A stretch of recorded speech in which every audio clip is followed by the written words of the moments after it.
Masterpiece friends. It's Vicki Schauhorn with Masterpiece Podcast, and I'm so excited to get to spend more time with each and every one of you.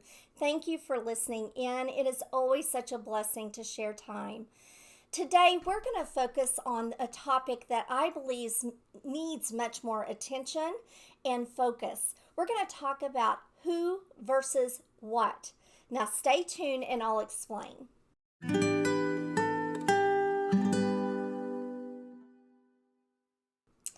So today we're going to talk about who versus the what.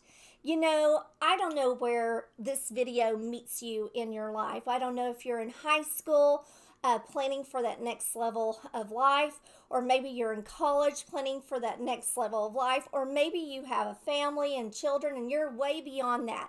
Regardless, this information, this message is meant for each one of you. So today we're going to focus on the who versus what.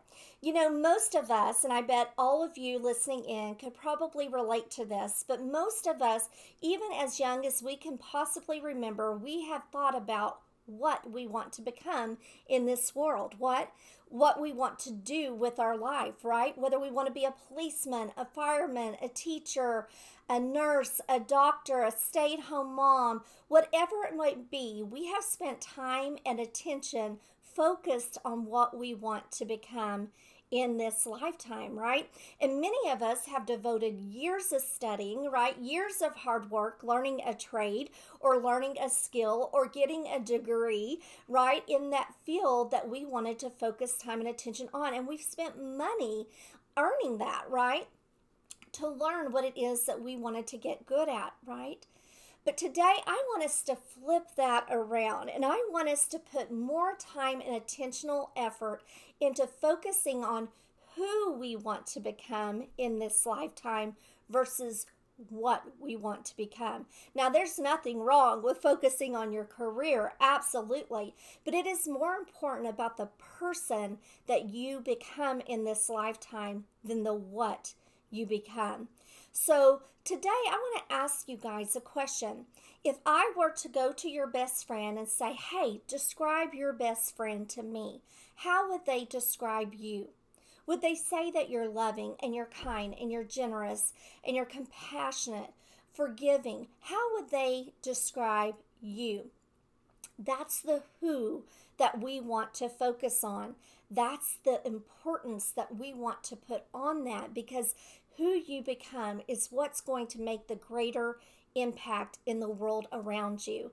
Now, every one of us wake up each morning and we have choices to make, right? We have the choice of, what we're going to wear that day. We have the choice of how we're going to fix our hair that day. We have a choice of what we're going to eat that day, right? And we spend time and attention on even those minute little details in our day to get us out the door, right? To where we need to go in this world.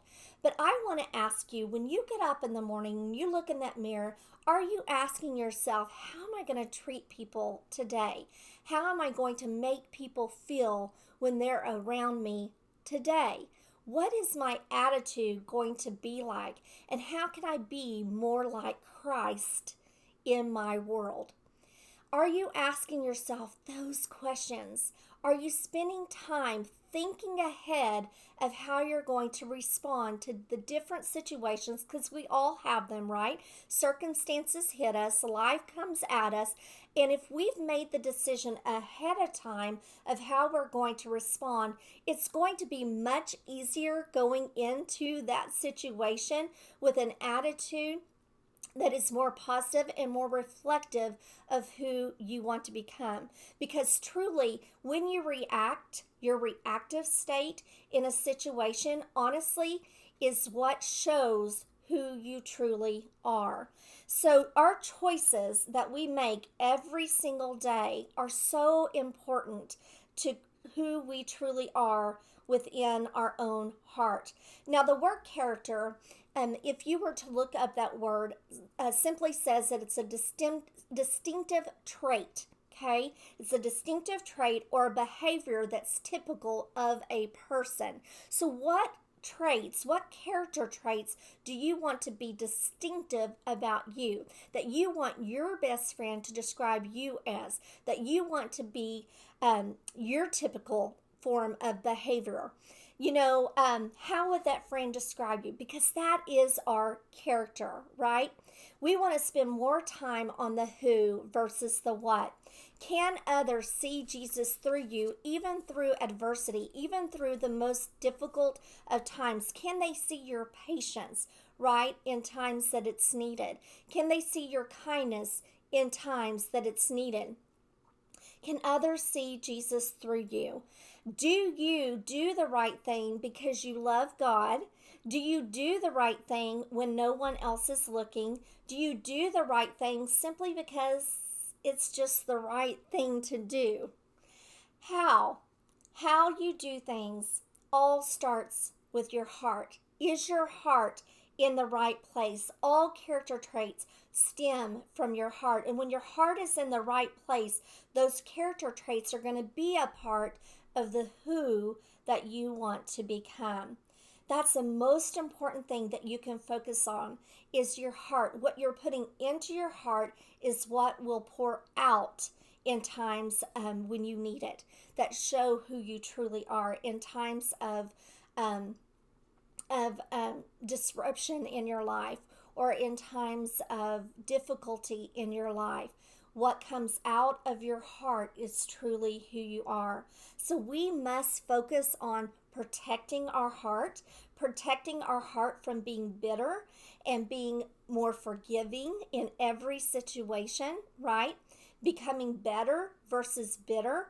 We want to nourish our heart and make sure that what we're pouring into our life, what we're reading, what we're watching, what we're pouring into our life is feeding our heart good nutrition, right? So that when we have those moments that the outward world might become angry at or impatient at, we become patient and we become kind in those situations because it's a distinct character of who we are. It's truly who we have become. We want to protect it, we want to nourish our heart, and we want to surround it. Surround it with the right kind of people that are going to challenge you to be more Christ-like.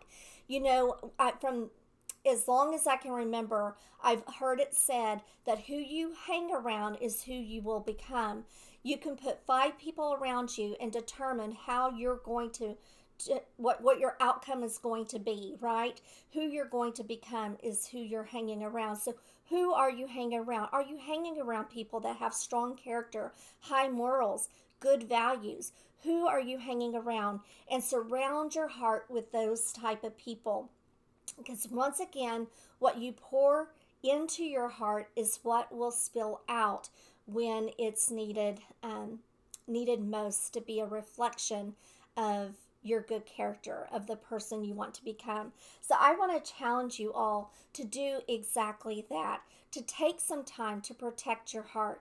Take some time focusing on what you're nourishing your heart with, and then surrounding your heart with the right kind of people that demonstrate the love of Christ, demonstrate the fruits of the Spirit. In Galatians 5:22-23, it tells us what the fruits of the Spirit is. And it says that they're love, joy, peace, forbearance, kindness, goodness, faithfulness, gentleness, and self-control. That's our standard. That's our goal. That's what we want to be pouring into our lives, so it's what pours out when we need it, so we can be more impactful, more influential in a positive way in the world that God has surrounded us with.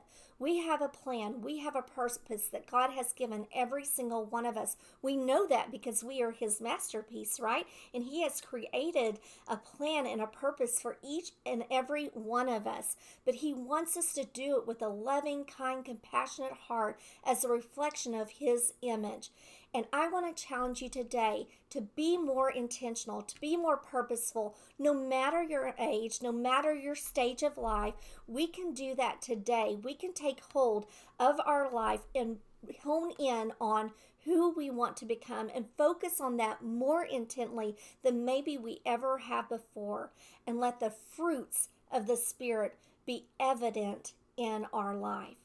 I love you all. Have a great week and go out and be a difference maker for your world.